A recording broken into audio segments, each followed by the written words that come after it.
Mes chers compatriotes, Camerounaises et Camerounais, frères et sœurs de la diaspora, aujourd'hui, une lourde page vient d'être tournée dans l'histoire de notre pays. Le Conseil constitutionnel vient de proclamer des résultats tronqués, attribuant une victoire factice au président sortant Paul Biya. En agissant ainsi, cette institution s'est détournée de sa mission de gardienne de la vérité et de la démocratie pour devenir un organe partisan, ennemi de la souveraineté du peuple. Pourtant, la vérité des urnes est claire.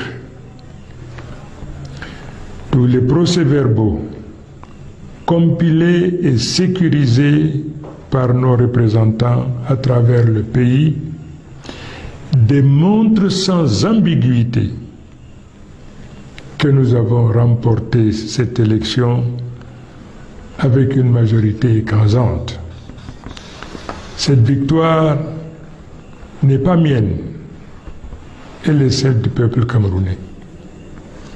Je veux en cet instant rendre un hommage solennel à nos frères et sœurs tombés sous les balles d'un régime devenu criminel alors qu'ils exerçaient pacifiquement un droit universel.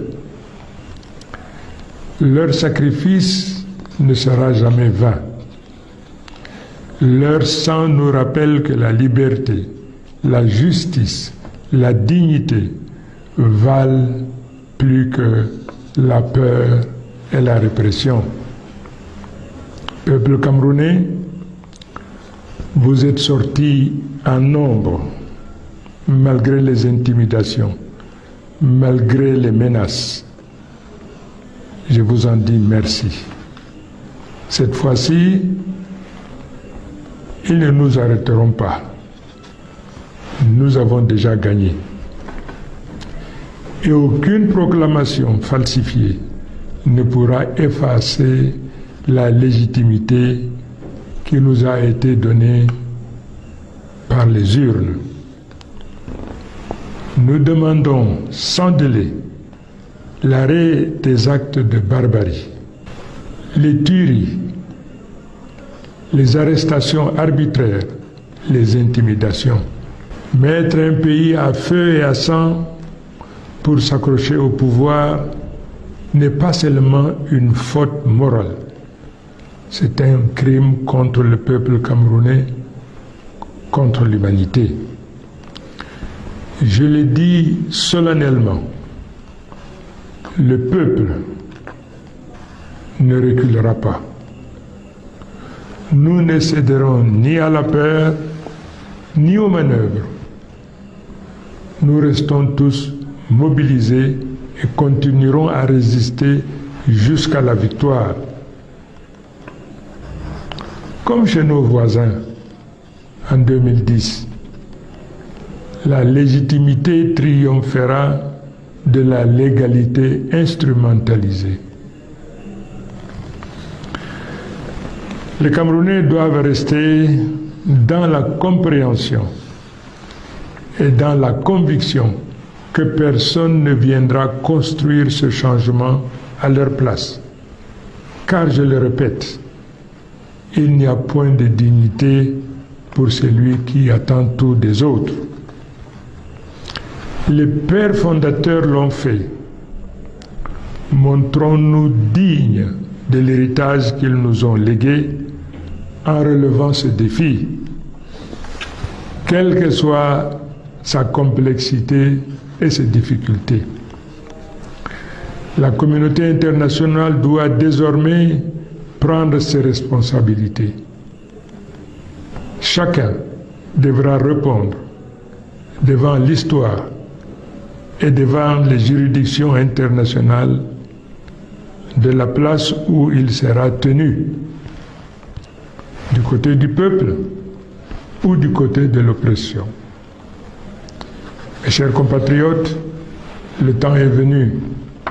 Restons debout, déterminés, mais pacifiques. Car notre force, c'est notre unité. Et notre victoire, personne ne pourra nous la voler. Vive le Cameroun libre, vive le peuple souverain, et que Dieu bénisse notre nation. Je vous reprimé par nos lois. Il devra en répondre devant les juridictions compétentes. J'en appelle une fois de plus au civisme et à la responsabilité de tous et de chacun. Aucune atteinte à l'ordre public ne sera tolérée et les personnes appréhendées dans le cadre des opérations de maintien de l'ordre en cours, ainsi que celles qui tirent les ficelles dans l'ombre, seront déférées devant les tribunaux. Je mets également en garde les médias de la haine qui participent à ce projet on calcule encore les voix d'une élection présidentielle qui a coûté 50 milliards de budget sur des calculs. Je tiens aussi à préciser que l'État veillera à ce que l'ordre règne et que la paix soit préservée sur toute l'étendue du territoire national.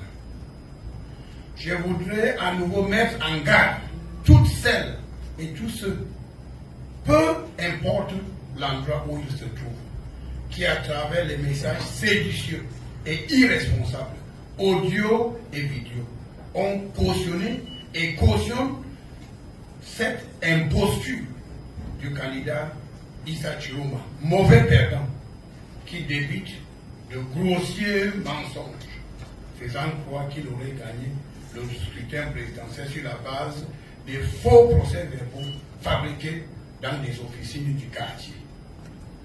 Il est désormais clair, plus que jamais clair aujourd'hui, que les vrais procès-verbaux issus des bureaux de vote ont prouvé le contraire.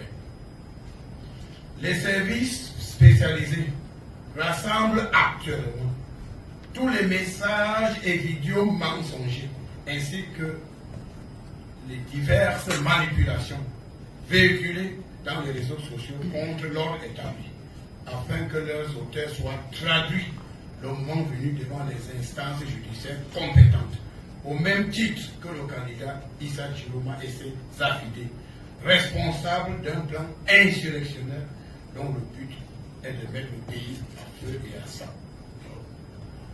Malgré ces menaces graves à l'ordre public, dans certaines localités, la situation sécuritaire du pays est globalement sur contrôle.